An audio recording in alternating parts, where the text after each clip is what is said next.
Greetings and welcome and salutations, all that kind of stuff. Here we are, another episode of Coco and Daltz.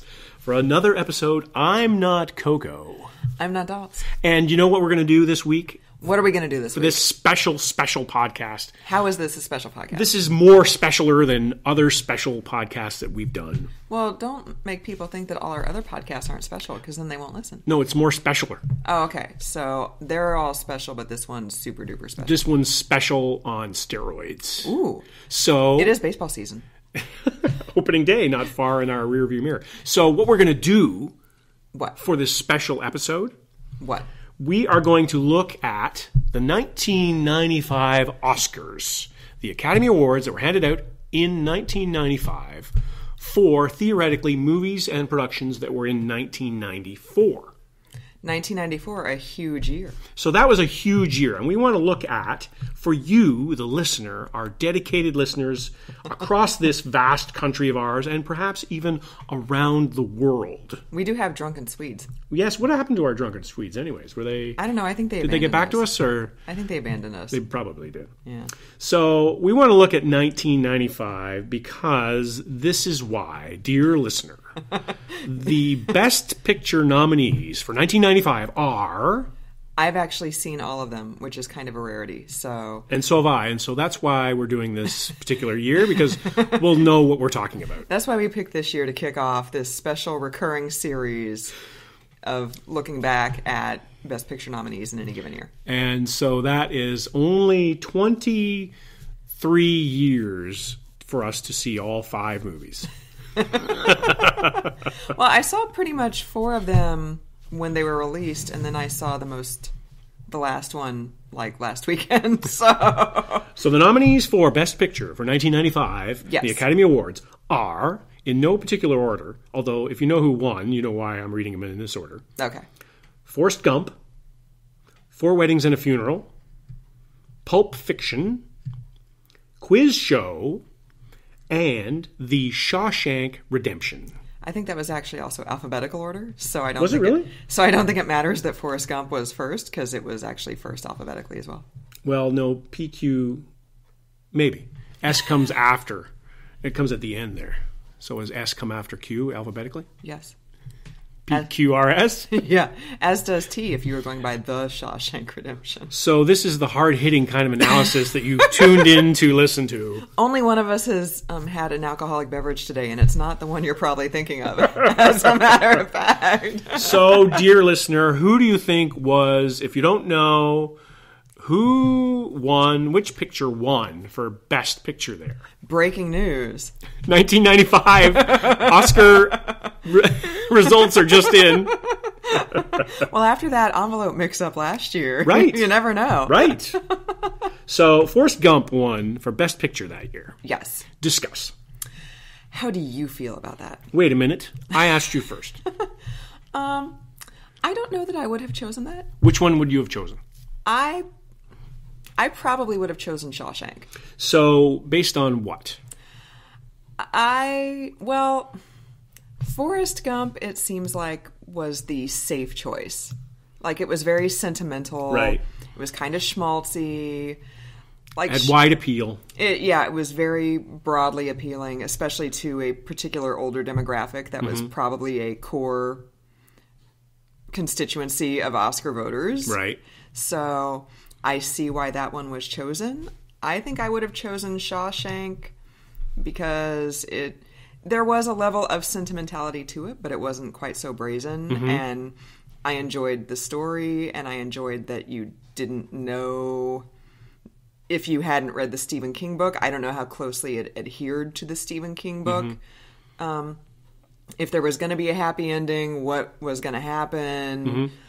You know, and the performances were just fantastic. I can't say enough about Tim Robbins and Morgan Freeman in that movie. So I understand the argument for Pulp Fiction winning, because it kind of came out of nowhere and it was so different and it was so awesome. But yeah. I think if I had been voting, I probably would have checked off the box for Shawshank. Is this some sort of effect that because you most recently saw The Shawshank Redemption, you are blown away by it? I don't know how I managed to not see Shawshank until now. One of my roommates in college, that was like her favorite movie. She even had the movie poster on our dorm room wall. Oh, wow. So I don't know how I managed to not see it, especially since I've had basic cable for most of my life. And it's always on like TNT or right. something, but somehow I just managed not to see it until a few days ago when we realized, oh, it's going off Netflix. We better watch it. And I was completely blown away. So you were that impressed with the movie? I really was. I would probably put it in maybe my top 10 right now. Wow. Yeah, I really, really enjoyed it. Top 10 this year or top 10 of all time? Top 10 of all time. I'd say it's probably up there with like Jaws and the first two Godfather movies way. For me. Yeah, I really, really liked it. See, I didn't get that from your reaction.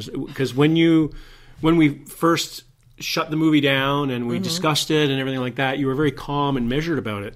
I thought maybe you would have been doing like cartwheels or flip the couch over or something like that. It wasn't like the other day when we were podcasting and I was going to beat you about the head and chest with the microphone. Like I didn't have that level of... Much to my relief.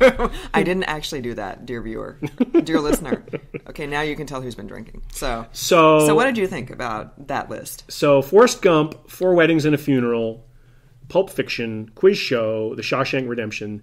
I understand, again, like you said, I understand why Forrest Gump won. It was a well-done movie, and it was a heartstrings puller. Yeah. It had some good writing in it. It was original. The character was original. We had never seen anything like him before in movies before that. Right. He was probably on the spectrum, and you didn't really see a whole lot of that back in the 90s. And Tom Hanks was bang on with that role. He was the perfect person to play that role. I can't imagine, somebody else doing that. I know that years later, Sean Penn tried to play somebody who was similarly I Am Sam in I Am Sam, and it was a debacle. So there's only a certain kind of actor who can play that role, and Tom Hanks he has that comic sensibility and that sort of thing, and he had good timing and the gravitas to play like this more serious moments as well. Right, exactly, and that's why he won Best Actor. As with most comedians or former comedians, they make the best dramatic actors, right? I think, anyway. A lot of the Tom Hanks being probably the number one guy who came up with from Bosom Buddies. And I knew you were going to bring up Bosom Buddies. You knew I was going to bring up. I love me some Bosom Buddies, but that's where he started, and he developed these really good comic sensibilities over time. So I understand why that won. And it was a very influential movie, and in the time that it came out, it was very influential. We heard about the box of chocolates forever and a day after that. Yeah. And Sally Field was great in it, and Gary Sinise. Gary Sinise was Lieutenant awesome Dan. as Lieutenant Dan. That was a very career-setting role for him as well. And Robin Wright Penn was in there as well, and she was Robin Wright Penn in those days. Has she dropped the pen now that she and Sean Penn have gotten divorced? Yes. We did not plan to have a Sean Penn subplot in this podcast. There's always subtext. It's just kind of spontaneously popped up. Our podcast always has complicated subtext, so that if you're not seeing the subtext, you get entertained. But if you're listening carefully enough, you also get the subtext. You should see our complicated flow charts for our podcast topics. Right, and the producer is waving at me now to speed things up because we don't want to talk. We don't want to reveal our secrets. But it's not always about Marky Mark, the subtext. That's all I got to say. No, everything is about Marky Mark. Can you imagine Marky Mark as Forrest Gump? Forrest Gump. Who would be great? Would be Burt Reynolds. With Norm Macdonald playing Burt Reynolds as Forrest Gump. That would be amazing. Oh my God. Yeah. Yeah. What do you want? Box of chocolates. Oh my God. We have to do this now. So, Forrest Gump, understand. 4 Weddings and a Funeral, also a great movie. And you mentioned earlier about Pulp Fiction, which I'll get to in a second. But 4 Weddings and a Funeral also came out of nowhere a little bit. Yeah. And we had Hugh Grant for the first time in a prominent role in a movie that was successful in the United States. I loved that movie. I thought it was great. I saw all 5 of these movies in the theater, so I was right up on it. That was the one fluke year that I actually saw all the nominations in the theater. And I loved that movie. It had very interesting characters. There was a gay couple in that movie, which was unheard of in those days. Very interesting characters in that movie too. And if I remember correctly, there was also a woman in a wheelchair was in that movie as well. I don't remember. So maybe not, but I don't think I've seen that actually since it came out. It's been a while since I've seen that. Yeah. That was another one that ran on like TNT forever. For a and long time. I don't like to watch movies when they're on network TV because they get watered down so much. And it's 7 minutes of movie and then 10 minutes of commercial. Right. It's what really... other art form would you put up with that? Like, would you go to the art gallery and then you're looking at a painting and then somebody stands in front of you for 3 minutes and tries to sell you life insurance. Right. Like, where would you put up with that? So I'm opposed to that kind of... That's why I like Netflix and Amazon now, because you can just stream all the way through. Right. So I love that movie. So where I'm going is Pulp Fiction and Quiz Show and Shawshank Redemption. I think Pulp Fiction, in terms of the influence, that would have been my pick for the Oscar. And just in terms of what you said earlier, but also it was so groundbreaking. It was. The story was not linear at all because it circled back around on itself. The dialogue was fantastic. Right. The characters you'd never seen before, they were never more interesting than those characters. Samuel L. Jackson with his first really big breakout role. He was nominated for supporting actor for that. And he was fantastic in that. And Travolta's career resurgence. He'd been in the Look Who's Talking movies before that. Like you said, career resurgence. Yeah, his career had dwindled to talking baby movies. Yeah. And suddenly he's a leading man again. And he's doing Face Off. And yeah. He became sort of an action star to a certain extent. Right. Action movie star. So yeah, I think my pick would have been Pulp Fiction in terms of just pure... This is a tipping point for movies, right? Because it showed that you could do a lot of things that weren't being done up to that point. Like Forrest Gump is a very well done movie, but it's a very traditional Hollywood movie, right? Yeah, it's very. I almost feel like Forrest Gump, like I feel about Quiz Show. Like I liked Forrest Gump better than I liked Quiz Show, but Quiz Show just to me was like very mannered and understated, and it was a very good movie, but I just didn't really feel a lot of a connection really to the characters. Like, and Ray Fiennes was very subtle, and that's what his character called for, but it wasn't. There just wasn't a lot of like emotion for me involved in that. And Forrest Gump was kind of the same way, only... If it hadn't been Quiz Show, if it had been Wheel of Fortune, do you think you would have been more into it? No, because then I would have been angry. I would have been yelling at the screen and calling people morons. Like you do when we watch Wheel of Fortune. Okay. So Quiz Show was directed by Robert Redford, who was also nominated for Best Director for this movie. So I think that has something to do with why it turned out to be more of a traditional Hollywood movie and why it was understated and that sort of thing. What I loved about Quiz Show was, again, smart characters and smart dialogue. Right. They didn't beat you over the head with the fact that Ray Fiennes wanted to impress his father and was never going to live up to his father's expectations. Like, you got that if you paid attention to the movie, but it wasn't him falling down on his knees like, Dad, what can I do? It wasn't so obvious. And there's a scene where him and his dad get together. He comes, he's tortured with guilt about getting the answers ahead of time, for those who don't know Quiz Show. Spoiler alert. And major spoiler alert. He's tortured by this, and he meets with his dad, and they have there's a scene where they have chocolate cake together. And it's a very interesting dynamic because the food is part of it, but also the characters interacting and father talking to son, and father doesn't really have a clue, and son seeking father's approval. And it's just a lot of interesting stuff going on in that one little scene. And there's a lot of stuff going on in the entire movie that's like that, but it's so understated. Right. And it's so very much a Hollywood movie, again, with the characters and the development and the catharsis and all that sort of stuff. So it was, I would say that, and the Shawshank Redemption, you said a lot about it, but just for adding on to it, I really liked it. I liked it the first time I saw it in the theater, and it's a long movie. It's not one that you go into gently, but you can also drop in on it every now and then because it's got good, the first act, second act, third act are sort of compartmentalized. So if you know the story already, you can drop in on. So it's a movie that I've seen bits and pieces of over the years. Right, and it's a long movie, but it doesn't feel long. It doesn't feel long. What did we watch recently that was like 2 hours and 20 minutes, and we were like, man, they could have shaved like a solid 15 minutes off of that, and it would have been... You know what that was? What was that? Bon Cop, Bad Cop 2. That's right. The sequel, which we did a podcast about that entire oeuvre, and then the podcast did not work out. So maybe we'll revisit that.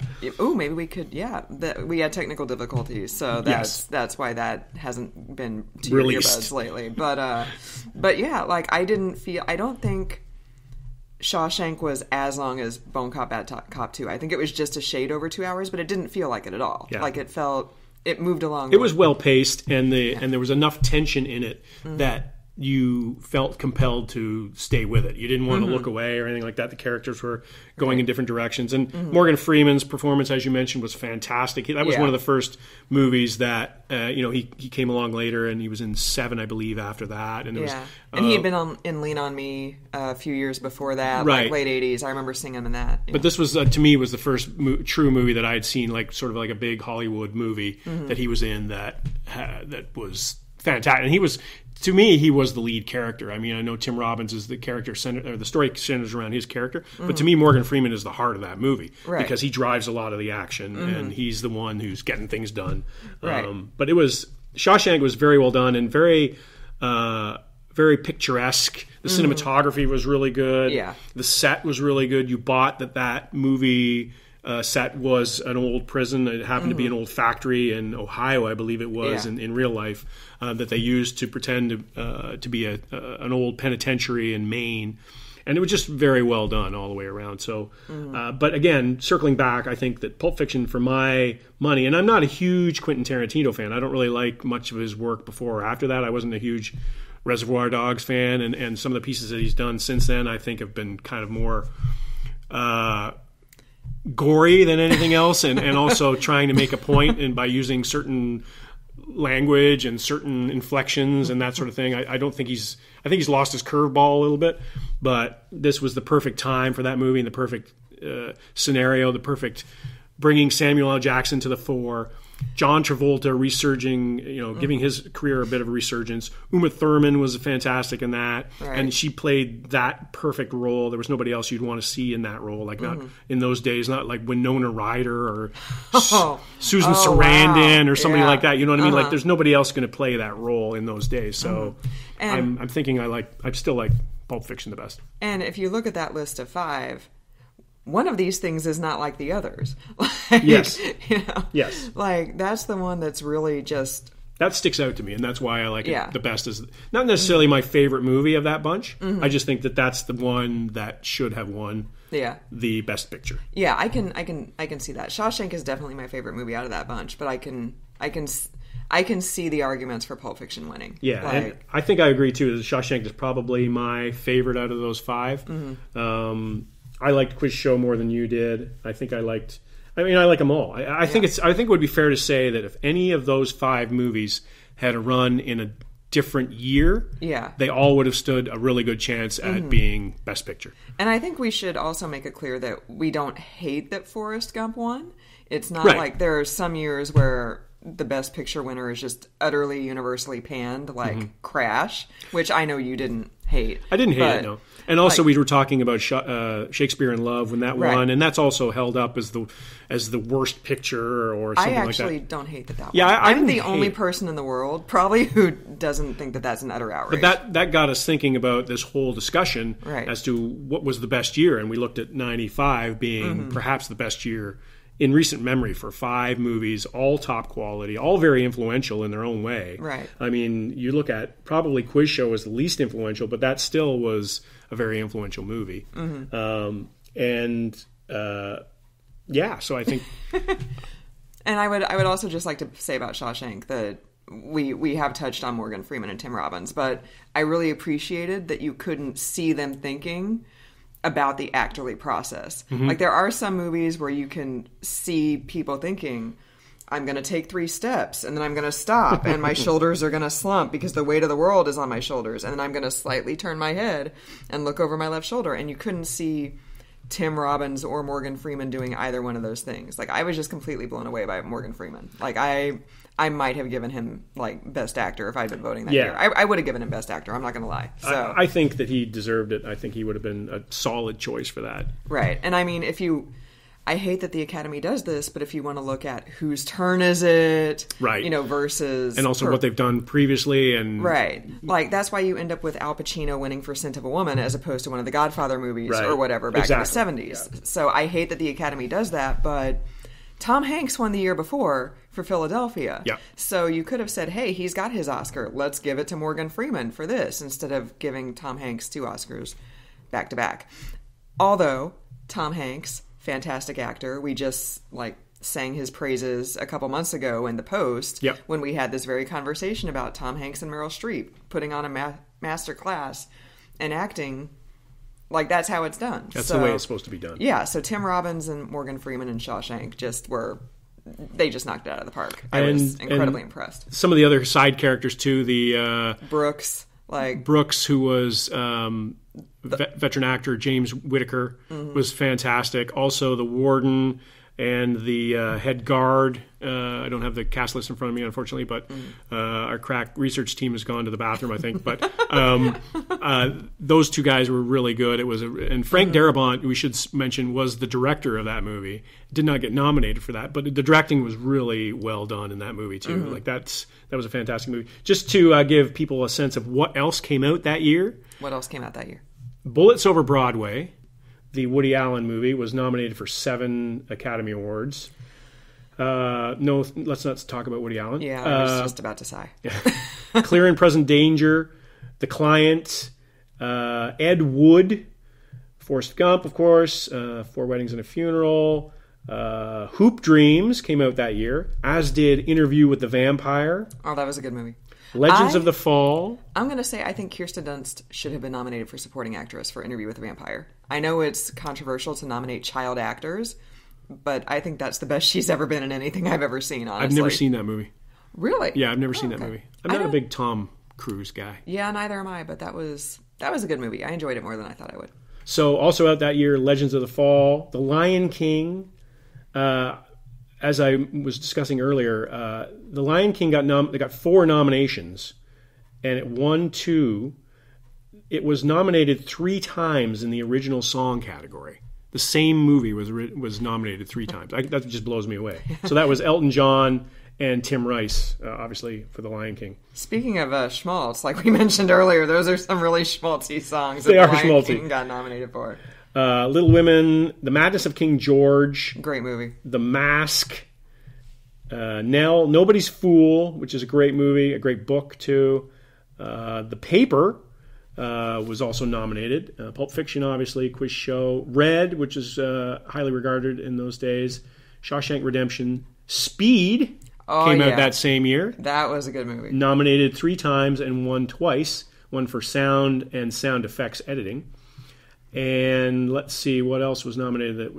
True Lies was also out that year. Oh man! And Wyatt Earp. So that was a pretty good year for movies. Yeah, 94 was a good movie. A good year for movies. 1994 was a good year for movies. Exactly. So, well, can I share an anecdote about Pulp Fiction? Would you like to hear it? You've heard it before. As long as it does involve French cursing, I'm okay. It does not. So.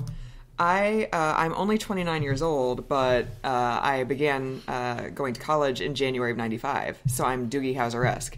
And my college student activities committee was really good about bringing current movies to campus. Oh, yeah? Because I went to school in a really small town, and there was only one theater, and they didn't tend to get movies like Pulp Fiction.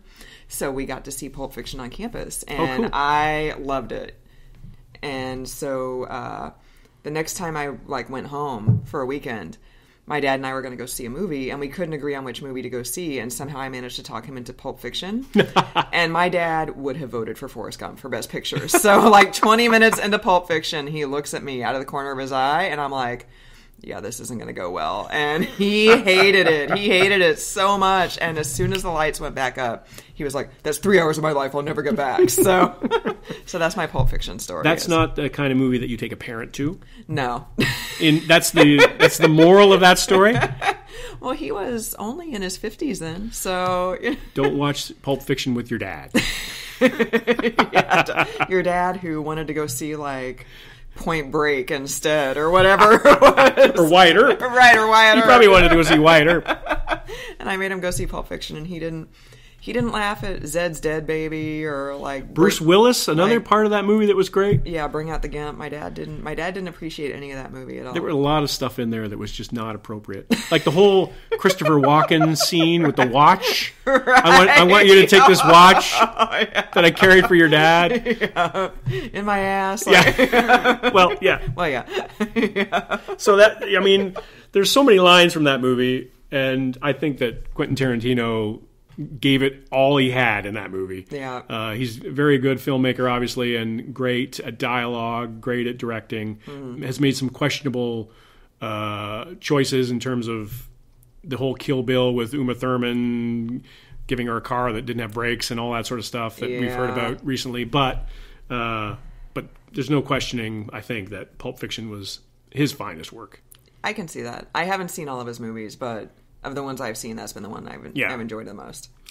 So I think that's it for our 1995 Academy Awards. Which movie did you like better? Whole segment there. So we have not come to a consensus. So no, there's no consensus, but we gave our opinions. We did. And I don't think people would want us to agree on everything. That's true. We need some sort of dissension. That's right. That's what makes America great. We're dissension. A melting pot of ideas, and right. But as long as everybody comes out with the same idea, we're okay. That's not where I was going with that. Okay. A melting pot. I thought all the ideas were melting into one. Oh no. Okay, that's not what I meant. All right, well, I totally botched that. No, I misinterpreted it.